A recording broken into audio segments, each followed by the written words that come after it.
Hello, all, Isaac here. We're doing another replay review. This was something I found in the Brutal queue after the updates that weakened the spontaneous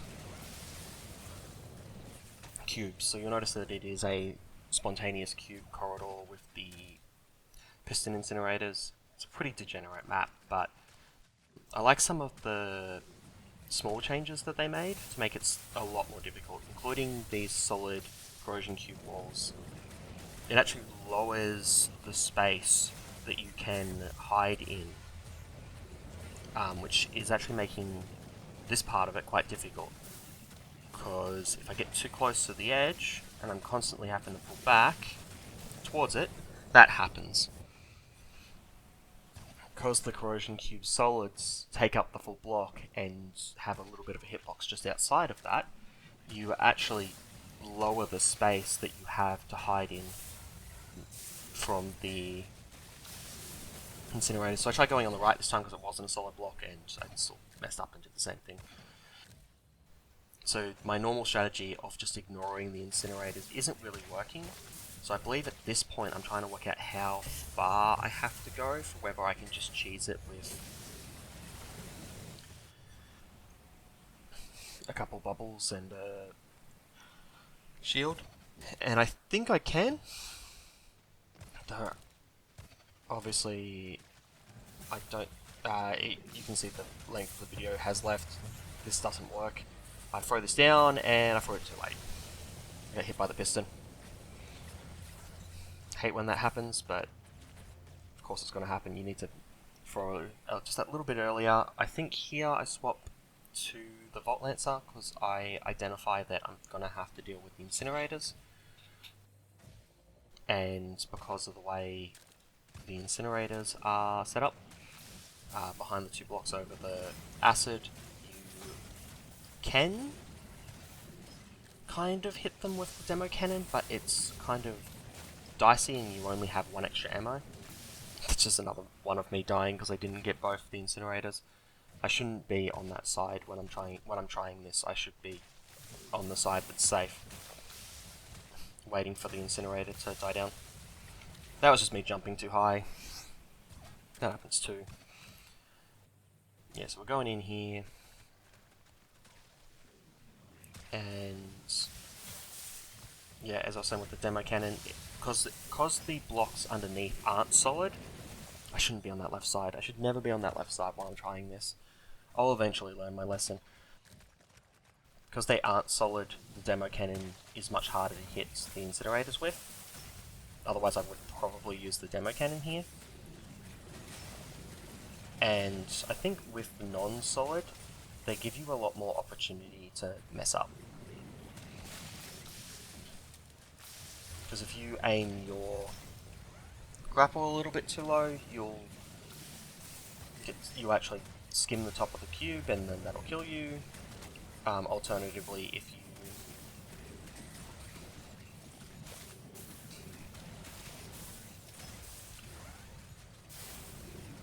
aren't super careful coming back through these ramps, you can get killed that way as well.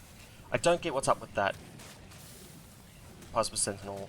It's just in that back corner, so it's not really covering anything with its self-destruct, and it's not like a speedrunner has to deal with it either, so I don't think it's a speedrun trap, or it's not an efficient one if it is.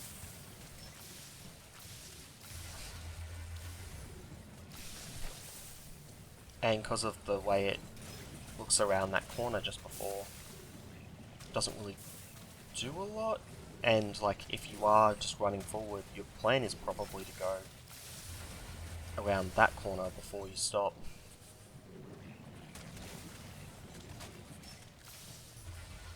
And I'm just taking full dives into these corrosion cubes with the arc barrier because I have the arc barrier, and it's a little bit easier to get under the ramp that way. Now, I know that this one is linked to this side, so that's why I'm going back here, but realistically, I should have dealt with that while I was grabbing the ammo from hitting the first one. Same with that one. So that I can minimize how many trips I need to make into that section. Okay, that one does grab the one, and that's where I get stuck. I get stuck jumping out. That's the downside of taking the dip into the cube. You have to make sure that you're on the, in that case, left side. But here I realized that I'm gonna make a bunch of mistakes because that's just who I am, so I swapped to the Phoenix pod instead of the grenades, because the grenades are not doing anything. So we start again, and it's just the same process. This is a big problem when you use the same thing. After a certain point, you know that the person has an answer to it.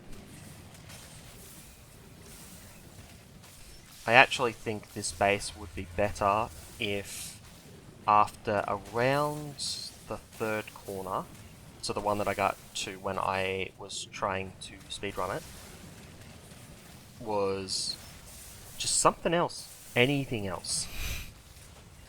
Because at that point, I think it's difficult enough for you to, and I just skimmed to the top of the cube like I mentioned before. At that point, you know that the person has an answer to this. I probably could have speedrun this if I could just remember to throw down the bubble like ever so slightly faster. And that was just me standing too close to a cube. This run with the Phoenix pods is just pretty ridiculous. I make some really fundamental mistakes. But that's what I should have been doing on that first run. And you can see the fire dot change in action there. You can actually run through one jet like this. If you go perpendicular to it, it does not kill you anymore.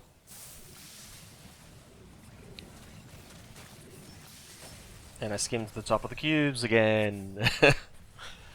God, I hate that. I should be more careful. I should aim up.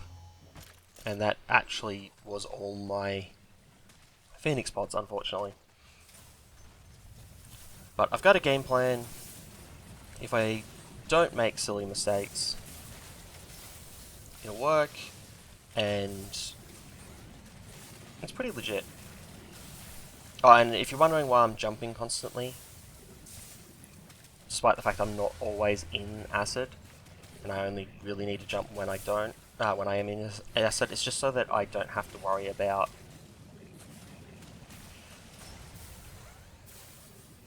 like reacting to the acid.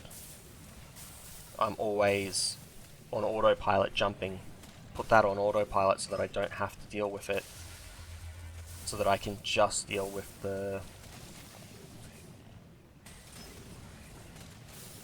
problems here. Like, I think this here, with the only one half being blocked off, yes, it's easier to collect your ammo, but I think that may actually be better for this setup as well, just because you can't run through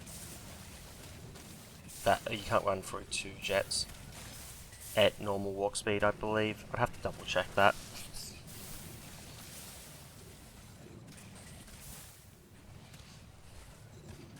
I think I did just do it before, but I think that was because a little bit of the shield was still going when I got out of the acid.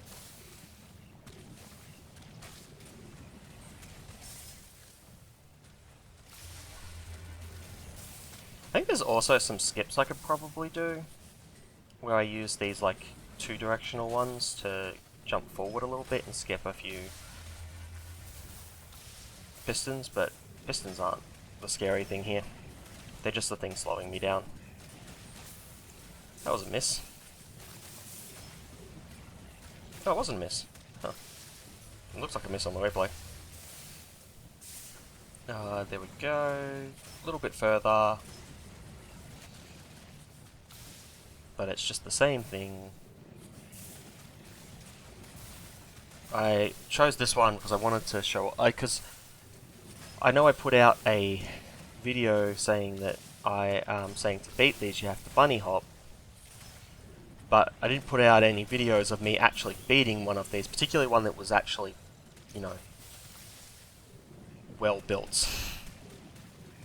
Like, if it's just the spontaneous cubes, it's real easy to bunny hop them. But this one's got, you know, the incinerators and stuff. I think it's here where I discover something that really frustrated me. Because I wish I'd checked for it earlier. The last few sections aren't blocked off, so you can actually skip the whole base by just going through that last section. It's real dumb. Now, obviously, I don't want to try and do that at the moment because I've already cleared everything, so this front section's safe at the moment.